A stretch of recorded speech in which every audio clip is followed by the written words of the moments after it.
So hello guys, welcome back in agree update friends. और जैसा कि मैंने आपको पहले से बता दिया है, पंतनगर एग्रीकल्चर यूनिवर्सिटी में एडमिशन प्रोसेस स्टार्ट है और जस्ट कुछ दिनों बाद आपकी मेरिट लिस्ट आने वाली है और मेरिट लिस्ट के बेस पे आपकी काउंसलिंग की प्रोसेस होगी। ठीक है, तो काउंसलिंग में बहुत सारे डॉक्यूमेंट्स लगते हैं कैंडिडेट्स के, जिनका मेरिट लिस्ट में नाम आएगा उनकी काउंसलिंग होगी, वो काउंसलिंग के एलिजिबल होंगे। तो काउंसलिंग में जो मोस्ट इंपॉर्टेंट डॉक्यूमेंट्स हैं जो सभी के पास होने चाहिए, मैं उसके बारे में आपसे बात करूंगा इस वीडियो में। ठीक है, तो प्लीज़ यार वीडियो को पूरा देखिएगा एंड प्लीज़ अभी तक जिन्होंने चैनल को सब्सक्राइब नहीं किया है उनसे एक रिक्वेस्ट है, प्लीज़ चैनल सब्सक्राइब करके बेल आइकन को प्रेस कर लें ताकि आगे और आने वाली मोस्ट इंपॉर्टेंट वीडियोज़ की नोटिफिकेशन आपको मिलती रहे। जैसा कि अभी कुछ दिनों में मेरिट लिस्ट आएगी और पंतनगर के रिगार्डिंग अभी 2-3 मोस्ट इंपॉर्टेंट वीडियो आपको प्रोवाइड कराए जाएंगे। ठीक है, तो मैं सबसे पहले बात करूँगा कौन कौन से अंडर ग्रेजुएट कोर्स में आपकी काउंसलिंग होगी। ठीक है, मेरिट बेस्ड एडमिशन प्रोसेस पे काउंसलिंग कौन कौन से अंडर ग्रेजुएट कोर्स में होगी, मैं उसके बारे में आपको बता दूं। सबसे पहला जो कोर्स है सबको पता होगा, बीएससी एग्रीकल्चर।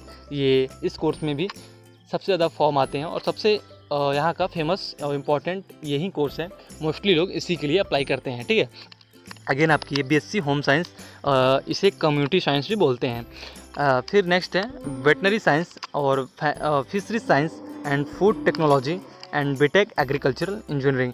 इन 6 कोर्स में आपकी काउंसलिंग होगी। कुछ दिनों बाद से ये प्रोसेस स्टार्ट होगा।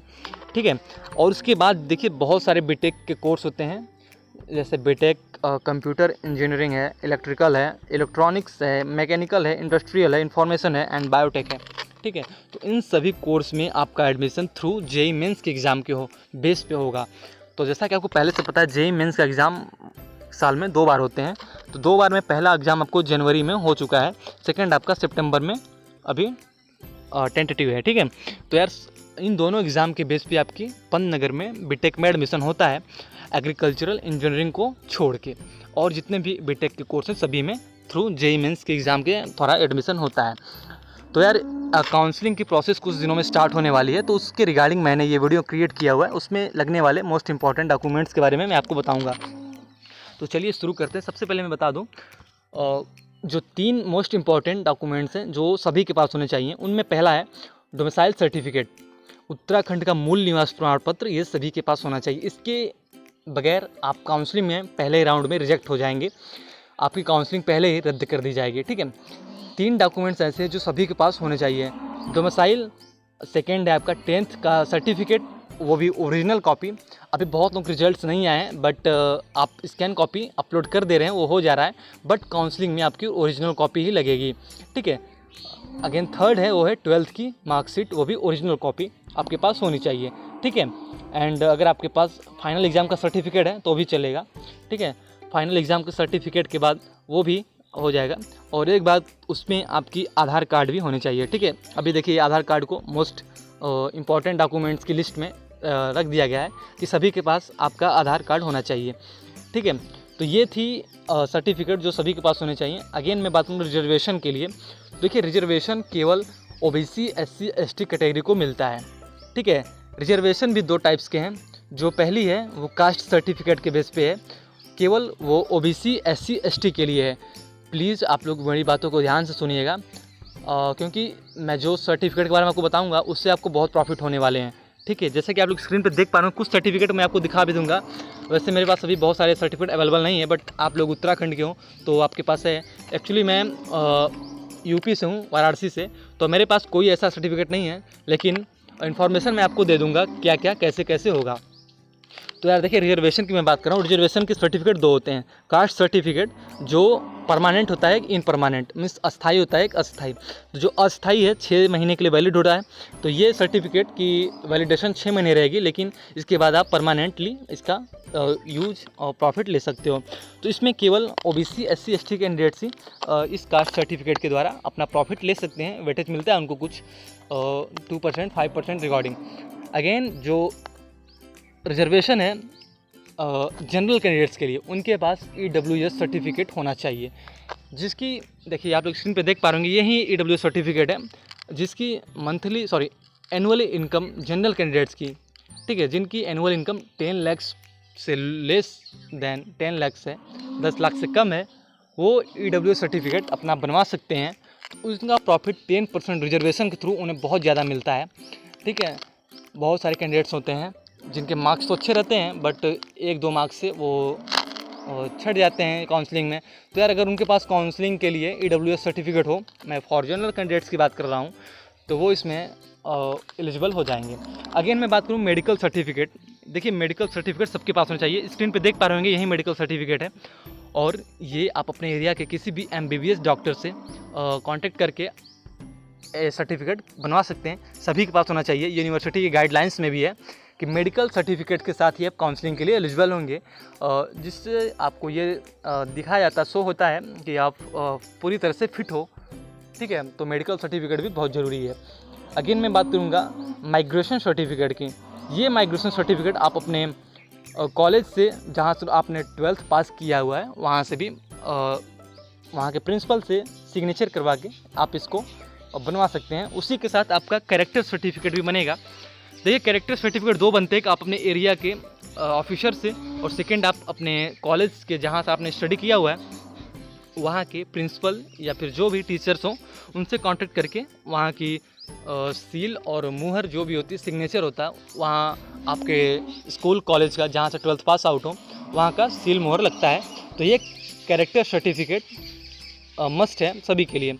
अगेन आपकी ट्रांसफ़र सर्टिफिकेट जिसे TC बोलते हैं, ठीक है, फ्रॉम द इंस्टीट्यूशन, जिस कॉलेज इंस्टीट्यूट से आपने 12th पास आउट हो वहाँ से आपकी TC मिलेगी, वो भी सभी के लिए मस्ट है।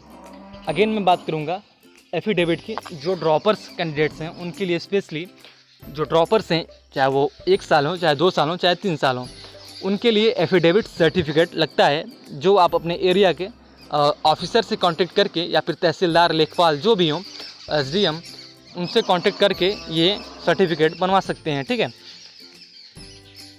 और नेक्स्ट बात करेंगे हम आपके पास काउंसलिंग के टाइम 3 अभी रिसेंटली में जो पासपोर्ट साइज़ की 3 फ़ोटो होनी चाहिए और साथ में 3 स्टाम्प साइज़ की photograph with your names and written on the back side. Okay, आपके पास 3 स्टाम्प साइज़ की फ़ोटोग्राफ्स होनी चाहिए। स्टाम्प साइज़ की फ़ोटोग्राफ नॉर्मली होती है जो आपकी चेस्ट तक आती है। ठीक है, तो उस फ़ोटो के साथ जिसमें बैक साइड में आपका नाम भी हो और ऐसी फ़ोटो 3 आपके पास होनी चाहिए।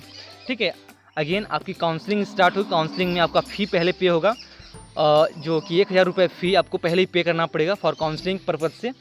जो फर्स्ट राउंड आप UG की काउंसलिंग होगी, सेकेंड नंबर पे आपकी पेमेंट होगी, थर्ड आपकी रजिस्ट्रेशन होगी एंड फीलिंग ऑफ चॉइस। आप चॉइस कर सकते हो किस कोर्स के लिए आप चॉइस करोगे, तो उसके बेस पे आपको मिलेगा। अगेन आपकी सीट अलॉटमेंट हो जाएगी। सीट अलॉटमेंट के बाद अगेन आप रिपोर्टिंग कर सकते हो अलॉटेड इंस्टीट्यूट में, जो भी कॉलेज आप मिलेगा, चाहे कॉलेज ऑफ एग्रीकल्चर हो, चाहे कॉलेज ऑफ टेक्नोलॉजी हो, या अभी वेटनरी कॉलेज हो, किसी भी कॉलेज में जो आपको मिलेगी उसमें आप रिपोर्टिंग दे सकती हो। ठीक है, तो इन सब के बाद बात आती है स्कॉलरशिप की। देखिए यूनिवर्सिटी बहुत सारी स्कॉलरशिप देती है। देखिए स्क्रीन पर आप लोग देख पा रहे होंगे, ये सारे स्कॉलरशिप यूनिवर्सिटी के आपको मिलेगी। तो इन सभी स्कॉलरशिप को पाने के लिए आपके पास इनकम सर्टिफिकेट होना चाहिए, जो काउंसलिंग के टाइम में लगेगी। तो आप लोग पहले से ही अपना इनकम सर्टिफिकेट बनवा लीजिएगा। उसके बेस पे आपको स्कॉलरशिप पहले ईयर से ही, फर्स्ट ईयर से प्रोवाइड कराई जाएगी। तो ये स्कॉलरशिप सभी को तो नहीं मिलती, बट जो कुछ स्पेशल कैंडिडेट्स होते हैं, जो OBC SC ST के कैंडिडेट्स होते हैं, उनको मिलती है। और कुछ स्कॉलरशिप केवल जनरल कैंडिडेट्स के लिए मिलती है। फॉर जनरल के लिए मैं बता दूं, EWS मस्ट है। EWS सर्टिफिकेट पहले आप लोग देख लीजिएगा, उसकी वैलिडिटी होनी चाहिए, क्योंकि बहुत सारे EWS सर्टिफिकेट इनवैलिड भी होते हैं, आप लोग को पता नहीं रहेगा। 31 मार्च से पहले की जो भी EWS सर्टिफिकेट है वो अभी इनवैलिड माने जाएंगे। आप लोग ध्यान से सुनिएगा, 31 मार्च से पहले की सभी EWS सर्टिफिकेट इनवैलिड माने जाएंगे, क्योंकि आपका EWS सर्टिफिकेट एक फाइनेंस ईयर से स्टार्ट होता है।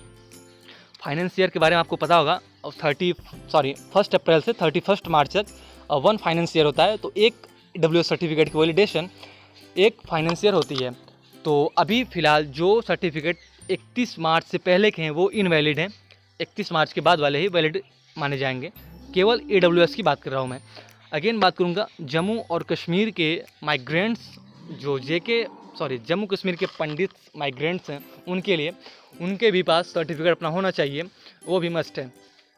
देखिए बहुत लोग के पास वेटेज सर्टिफिकेट होगा फ्रीडम फाइटर का, तो यार बहुत लोग इसके रिगार्डिंग इसको आर्मी सर्टिफिकेट से इसकी कंपेयर कर रहे हैं तो यार फ्रीडम फाइटर सर्टिफिकेट डिफर है ऑन आर्मी से, सॉरी ओके, आर्मी सर्टिफिकेट से ये फ्रीडम फाइटर सर्टिफिकेट अलग है।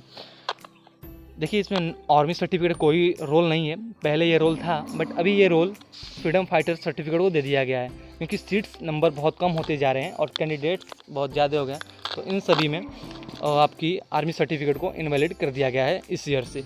आप इसके स्थान पे आप जो जिनके पास भी फ्रीडम फाइटर सर्टिफिकेट हो वो इसका यूज कर सकते हैं। और कुछ वेटेज हैं जो मैं आपको स्क्रीन पे दिखा दूंगा, और रूरल सर्टिफिकेट और एग्रीकल्चर सर्टिफिकेट, इन सब का प्रॉफिट 2% 5% जैसा जो भी हो उसके बेस पे मिलेगा। तो यार ये सभी सर्टिफिकेट आपको बहुत ही ज़रूरी है। एक बार प्लीज़ आप लोग वीडियो को पूरा देखिएगा अच्छे से, मैंने थोड़ा जल्दी जल्दी बता दिया हो तो जिससे बहुत लोगों को वीडियो अच्छे से समझ में ना आया हो तो सॉरी यार, कुछ प्रॉब्लम थी मेरे फ़ोन में, इसके वजह से मुझे पता है ये वीडियो आपको अच्छी नहीं लगेगी क्योंकि इसमें मेरी वॉइस थोड़ी अच्छी नहीं आ रही है बिकॉज थोड़ी मेरे फ़ोन में प्रॉब्लम आ गई है। तो यार प्लीज़ आप लोग वीडियो को एक बार अगेन देख लीजिएगा। ओके, तो ये थी सभी सर्टिफिकेट, और फिर भी अभी भी जो प्रॉब्लम हो कमेंट बॉक्स ओपन है, आप लोग वहाँ मुझसे आस्क कर सकते हैं। एंड प्लीज़ यार चैनल सब्सक्राइब कर सपोर्ट कीजिए थोड़ा। And thank you for watching guys, thank you.